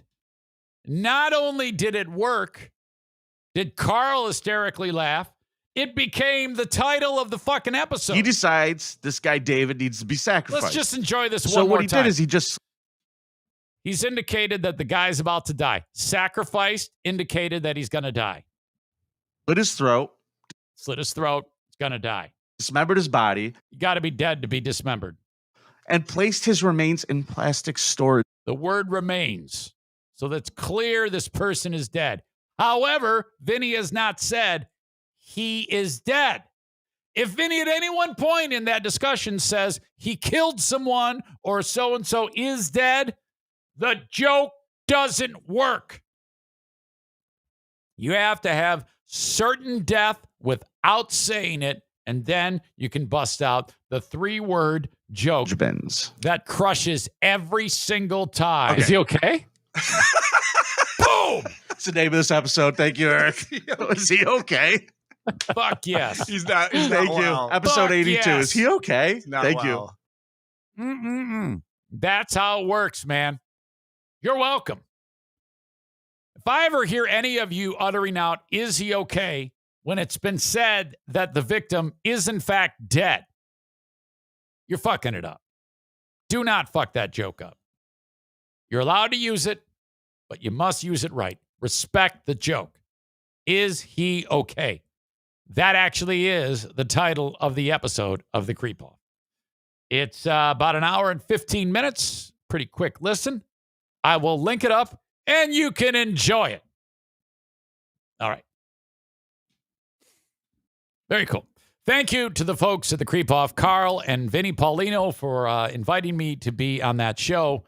Check out their show, and they do it once a week, so it's very fun. I'll link it up, and you can enjoy it. Cameo.com/Eric Zane. Find me on your desktop or via the Cameo app. I just did one for Adam James /Adam Balboa reviewing Last Blood, the Rambo movie, the final Rambo movie. It was awesome. I love that movie. It's a great movie. He says to me, he goes, I can't leave you a tip. I go, yeah, I know. It's the Cameo app. For some reason, only when you do it, I don't know how the hell it is. I don't even care. Just hire me to do one. Cameo.com/Eric Zane. They're great fun. They're only like $15. Thank you to my friends at Full House Comedy for bringing comedy back to West Michigan. The Full House Comedy venues are everywhere. Okay? You go to fullhousecomedy.com. It says upcoming events. Click here, and off you go. Tons of upcoming events here. Let's see. Starting on Thursday of this week, Adam Ferrara, Park Theater in Holland, Michigan. The following night, 2 shows at Billy's Lounge in Grand Rapids. And then Saturday, October 9th, Back Alley Comedy Club in Muskegon, Adam Ferrara, 2 shows. There's a fundraiser, the Special Farces stand-up comedy event. It's a funniest person type of comedy show where a bunch of local comedians get together, raising money for a good cause of the Jaeger Foundation, raising money for first responders to get service animals, okay? Did you know that service animals, how that works? You're like, maybe you'll see a guy who's a veteran who has PTSD, and you see a service animal, and you're like, boy, yeah, that's great, but how does that even work? How it works is this. A lot of these guys and gals who have PTSD, The dog knows when you're starting to feel not well. Okay? Like, for example, the dog can sense when your breathing changes. The dog can smell when you're producing chemicals that kind of go hand in hand with a stressful scenario. Perhaps you're getting worked up about something that's causing you to have an anxiety attack. And that can lead to terrible things, especially to a person who has PTSD. The dog comes walking up to you. I kid you not. I've seen this happen. And the dog will put his paw on you. He will crawl into your lap, a big-ass fucking dog climbing into your lap, and then leans on you. Then you just start petting the dog, and just the weight of the dog, that type of pressure on a person, on their chest, pawing you, showing concern, it alleviates. It actually works. This is a proven thing. It's absolutely fantastic. The Jaeger Foundation, what they do is it's a nationwide organization that if a veteran wants to get with them, they fill out a, hey, I need a dog form. Okay. The Jaeger Foundation provides money quickly and there's a waiting list because they don't have all the money in the world. That's why they're doing the fundraiser. Well, what they do is when they have these fundraisers, they get money in their pocket. And then for the person who needs the dog, they tap the resources. Let's say somebody in Waterloo, Iowa needs a dog. Jaeger Foundation will purchase the dog from a breeder, let's say a shepherd in Waterloo. So that's locally. And then a local trainer will train the dog locally for the local recipient. See how that works? They just funnel the money there. And that's how it happens. And in order to train a dog for a person who has PTSD and that type of struggle, the training takes some time. You know, there's certain things. They have to be trained with the person. A really great program, the Jaeger Foundation. They've got an event coming up this week. All right. Where the hell am I? Oh, my God. Dumpster divers. If you are in West Michigan and you want to get rid of some junk, I know the Queen of the Forest wants to do this. We've done it once already. We rented a dumpster from Dumpster Divers. Don't just call anybody. If you ever need a dumpster or if you need demolition or junk removal, reach out to Dumpster Divers. DumpsterDiversLLC.com. Two great young people, Emilio and, of course, Kyle, who appears weekly on this show, did this startup business. They've got a ton of dumpsters that they deliver right to you. You'll pay a lot less than any other dumpster company because it's priced at a lower weight, okay? When you get a dumpster from any other company in the area, you're paying for a weight that you can't possibly achieve by filling it up with the junk in your house, okay? You're getting it's overpriced and you're paying more than you need to. Dumpster Divers dumpsters are priced at a lower weight point. If by a chance you happen to go over, you'll be charged a little bit more after the fact. It's prorated, though. It's still less than what you're paying for the first charge from the other guys. Reach out at 616-375-9962, 616-375-9962 for Dumpster Divers, DumpsterDiversLLC.com.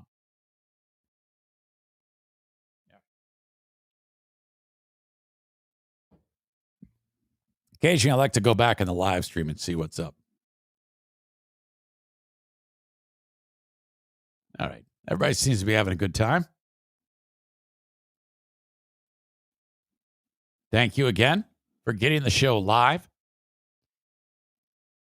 Let's see. So thanks again. I see Sarah Rook-Ruck-Roosh is in there. Jason is in there. The Duchess of New Jersey. Hello, Eric, who insists she doesn't sound like that. Aram says, can you call the show? You want me to call Fickle 93.3? I don't know about that. And Sarah says, is it my headphones or is something wrong? I don't know. Sounds good on my end. I hope not. All right. Yesterday, I heard through the grapevine, I think it was Jason Rogers reached out to me And he said that he got into his truck yesterday and 97.9 was on. And he said that when he got on, Free Beer and Hot Wings were having a discussion. And the topic was a list of the top 20 best fast food French fries. And I said, well, that's perfect. That should be no surprise to anyone that they would do something like that. No discussion about Urban Meyer at all on the show. No discussion about anything that anyone is talking about. What you have here is the show prep service. It's a thick packet of paper. Wise Brothers Media is the name of it. In fact, if you just search Wise Brothers Media, you will see for yourself what this is. And it'll say on it, verifiable, the number one source for radio preparatory sound. And it's a bunch of stories that every radio station in America goes over. I can guarantee you one of the things on their list in their show prep packet. This is how you do a radio show these days. You don't actually have an opinion about anything or talk about anything that's going on in the world. You act scared to talk about those things. Say, oh, those aren't fun. And then you read these stupid bullshit lists to the world and try to pawn it off as something interesting. It's fucking embarrassing. All right? And you fuckers keep eating it up. I'm talking about audience members who share me with them. Would you fucking stop paying attention to this show? You need to slowly wean yourself off of this. If you're listening to a show that goes over the top 20 best fast food French fries, it's time to fucking let it go. All right? There's no point in even trying anymore because they aren't. Stop. Holy shit. And I thought, well, maybe that was a replay or something. Nuh-uh. Smack dab in the middle of the morning. In fact, Dum Dum even teased it. Coming up next on the Nut Hut, we're going to go over a list here of the top 20 fast food French fries. I got a problem with number one. The fucking idiot. He's like, oh, man, God, unbelievable. You know, I love McDonald's, but I don't agree with number one. It's Five Guys. Well, that's crazy, man. Five Guys is number one. I don't agree with that at all. I'd even go for Arby's curly fries before I go with Five Guys. Holy shit. God, this is the shit I'd make fun of. It's terrible. Then there was this. This was actually said while I have a clip for you. While they're breaking down the list of the top 20 fast food fries, which nothing funny happened. I swear on a stack of Bibles, it was like, okay, number 14 is Burger King. I don't like those. Yeah, I like those. I'm stoned. I like dick. You know, that's it. There's nothing to it. They're just going over a list and they're running it down bit by bit. No one's saying anything fucking funny. It's ridiculous. The most ridiculous thing I heard, though, was this comment, and I don't know if it was, it sounded ridiculous. Listen to this. Steve is talking about why he doesn't like Wendy's fries. Listen to this. When I'm eating Wendy's fries, I think this is a potato. That's true. I agree. Wait a minute. Did he just say, when I'm eating a Wendy's fry, this is a potato? When I'm eating Wendy's fries, I think this is a potato. That's true. I agree. And then they back him up and say, yes, it is a potato. I don't know what the fuck is going on there. What the fuck? Did he think French fries are made out of celery? I'm unbelievably confused with this statement. When I'm eating Wendy's fries, I think this is a By the way, he's wearing a mask while he does the show, which we all know that a mask keeps you from giving COVID to people. So why this fucking idiot is wearing a mask, I don't know. When I'm eating Wendy's fries, I think this is a potato. That's true. I agree. There you go, folks. Syndicated in 50 markets, the top 20 list of fast food French fries. You think I'm kidding when I talk about them, about how shitty that show is. My God. Ugh. Sarah says, mind blown. Fries are potatoes. When I'm eating Wendy's fries, I think this is a potato. That's true. I agree. What the fuck is going on? Kyle says, Zaniacs, we might disagree about vaccines and politics. We all hate, but we all agree we hate the free beer and hot wings show. Kent says, yeah, well, Wendy's just redid their fries. They're way better now. Yeah, but are they potatoes, Kent? Are they actually potatoes? Oh, my God. Horrible. I want to go back a little bit, some follow-up on the Mike Ball hilarity. Mike Ball, God, of all the people to see me when I was on my long run, Mike Ball, who is racing me in less than 2 weeks in the Grand Rapids Marathon, he maintains that he's going to be able to get that thing done at 7:45 a mile. Excuse me, I honestly find that hard to believe. I think typically in a half marathon, he is not that fast. And typically you also don't get faster as you get older.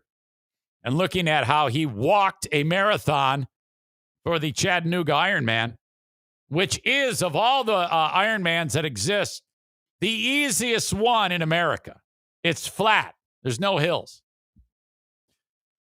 Mike Ball sees me while running, gets out of his car, chases me down, and this moment happens. Hey! What's up, loser? By the way, I sound like I'm our word rhymes with me marted when I go, hey! Hey! Hey! Hey! Oh, hey! Hey! What's up, loser? I'm not loser. You asshole, you live? Fuck. Saw this little slow guy running down the road. It's not slow. This is the best part of my run. Fuck you. I'm liking my chances. Shut up. You're Go dead. home, your fucking beautiful wife. You're dead. Fuck you. You're dead. I'm not a loser. I'm not loser. I'm not a loser. I'm not loser. When I'm eating Wendy's fries, I think this is a potato. I'm not a loser. I'm not loser. All right. Bet who's going to win atcp.org/Eric Zane. Dirk says, Mike, learn to film in landscape. That's true. He doesn't know what the fuck that means. $25, the minimum bet. Bet 25. Who's going to win? $600 in prize money is on the line. If you got $75, make 3 bets. Okay? Who you think is going to win, and then put 3 different times. You could win the whole purse. We got about 20 or so people that have actually donated. Totaled a little over $1,400. We can boost it up even higher if you go to atcp.org/Eric Zane. Corey writes, Freeburg and Hot Wing Show used to be awesome, but the last 2 years, they sound like zero effort gets put into it. Honestly, it's gotten worse since the stone chick with the overbite joined the show. When they had Justin on there, they at least tried. Nobody liked that guy for some reason. I don't know anything about him, but they at least were putting forth an effort. Since the stone bitch who craves dick got in there, the show sucks so fucking bad. Oh, God. And they keep adding people. And you know what you get when you join the Free Beer and Hot Wings show? A fucking microphone. Everybody gets a microphone. Even the drip who answers the phone, who should not have a microphone. Steve gets a microphone so he can say this. When I'm eating Wendy's fries, I think this is a potato. Wow, a lot of inflection in that. But you really sold When it. I'm eating Wendy's fries, I think this is a potato. And Stone Bitch who likes dick gets a microphone. None of these people should have a microphone. Fucking get rid of the hole. Don't let the phone dits talk. Don't get Steve out of the fucking studio. Fucking fire Hot Wings. He's useless. And just have it be, you could save $500,000 right there by getting rid of all these fucking stiffs that are on that show. Fucking horrible. Unbelievable. All right. Be thinking about the asshole of the day. It comes up next. As always, I want you to contribute. If you have any story ideas, I don't use all of them, but if you have a story that you think is interesting that I should talk about, send it my way and I'll review it. Like I said, it doesn't guarantee I'm going to talk about it, but anytime you have a story that you think is interesting, I'd love to have you contribute on the show. Just send it along, Eric at ericzaneshow.com. I don't have a prep service at my disposal so that I can do top 20 French fries in America. Holy shit. What I do have, though, did you hear my voice crack, is an army of sponsors, not the least of which is JM Synthetics. Now, I'll be honest with you. Some of the sponsors, it's just built in to crush. What I mean by that is like A&E Heating and Cooling. Everybody's got a furnace. Everybody needs a furnace tune-up. Everybody needs an air conditioning tune-up. So he's been able to kick all manner of ass, Joe Martinez, because of the show.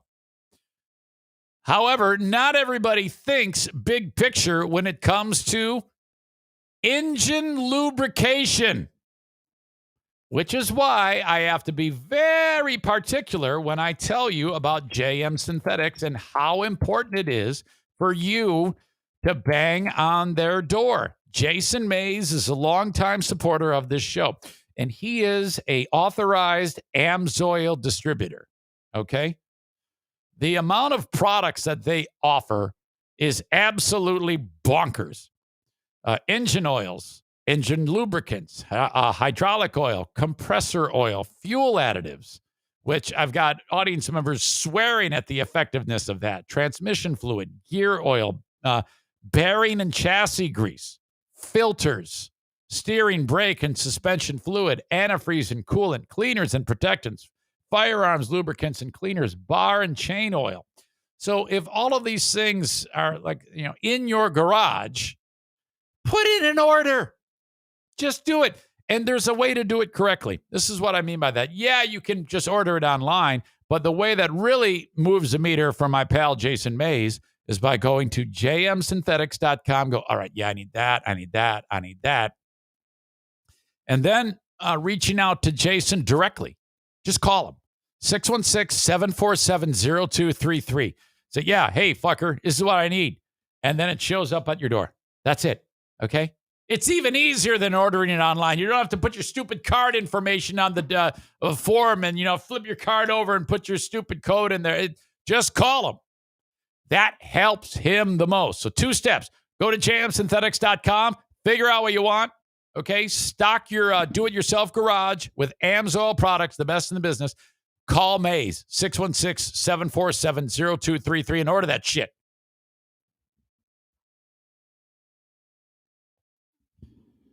He says to me, I hope you don't mind if I really urge the audience on your Twitter post to buy. And I'm like, well, of course not. No, I want you to keep doing that. You gotta beat people over the head with it. The second you stop beating people over the head with it, they're not going to remember. That's why advertising is what it is.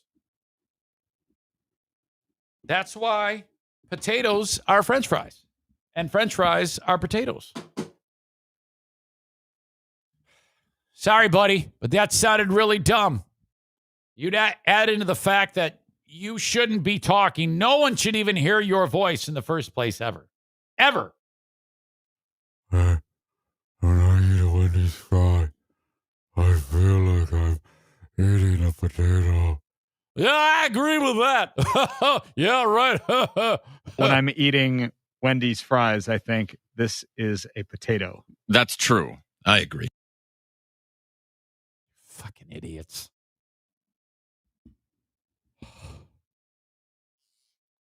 When I'm eating Wendy's fries, I feel like when I'm eating Wendy's fries, I feel like I'm eating a potato.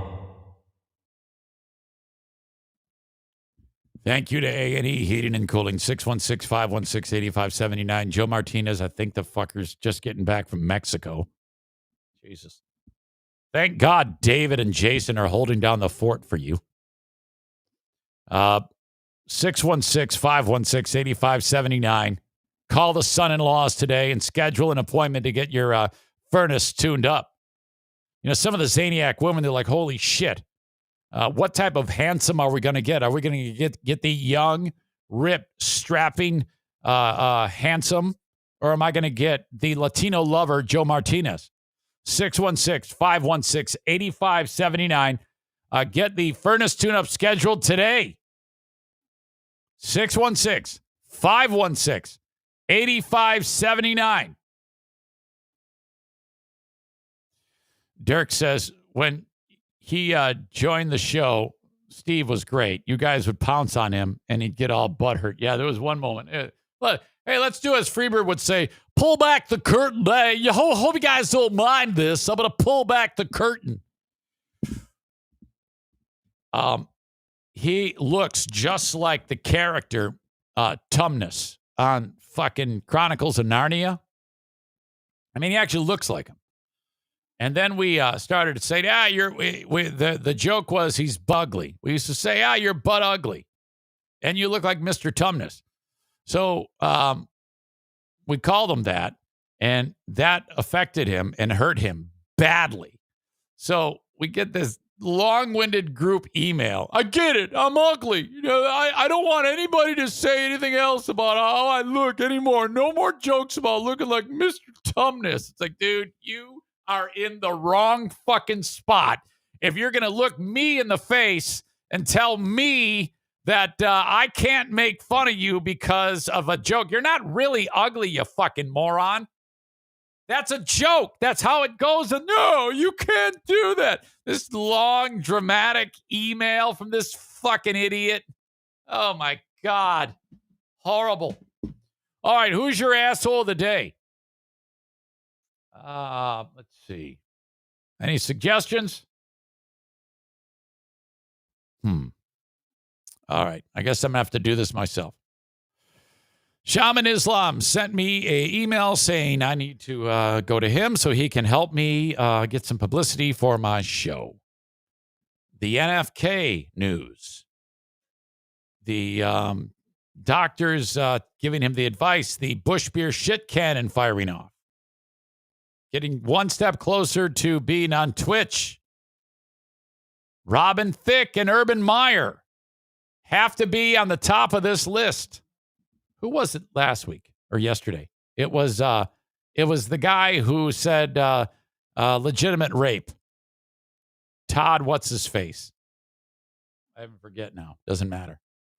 Dino and friends. The creep off. Is he okay? The best fries conversation. Mike Ball's follow up. I'm not a loser. It's between Urban Meyer and Robin Thicke. Urban Meyer is pretty recent. Robin Thicke, it's old, but still the story's just coming out now. What do you guys think? Nah, Steve doesn't deserve to be asshole of the day just because he's the second most boring person on the planet.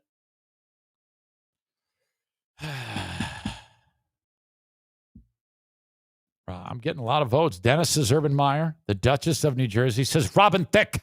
Robin Thicke should be the asshole of the day, Eric. Chris says, wait, no Dino and Friends. Well, I featured Dino and Friends, but Dino and Friends do not deserve to be asshole of the day. Sarah Rook says definitely Urban Meyer and his parents who named him Urban. Yeah. What about the chick that was grinding on him?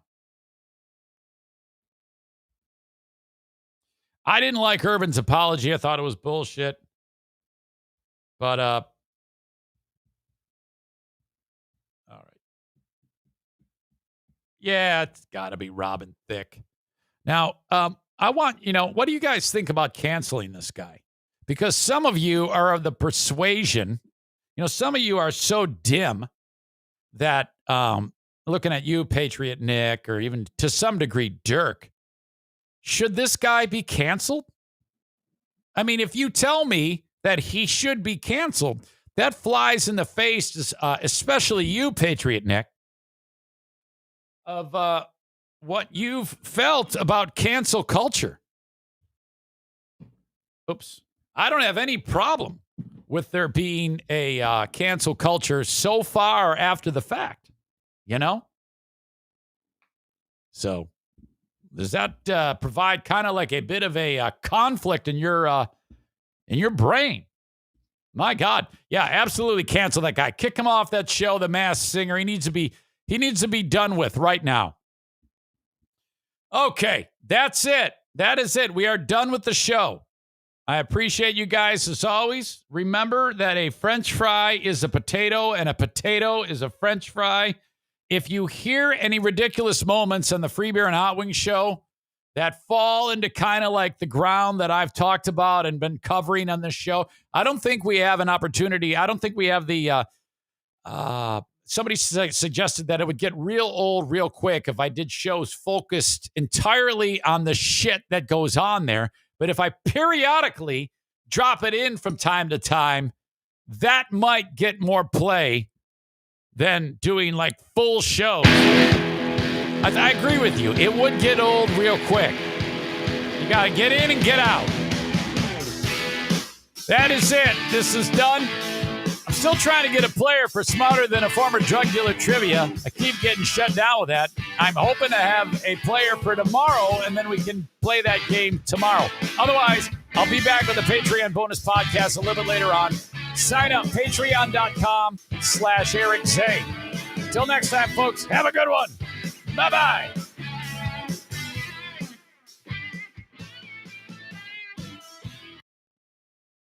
When I'm eating Wendy's fries, I think this is a potato. That's true. I agree. Roll out, loser.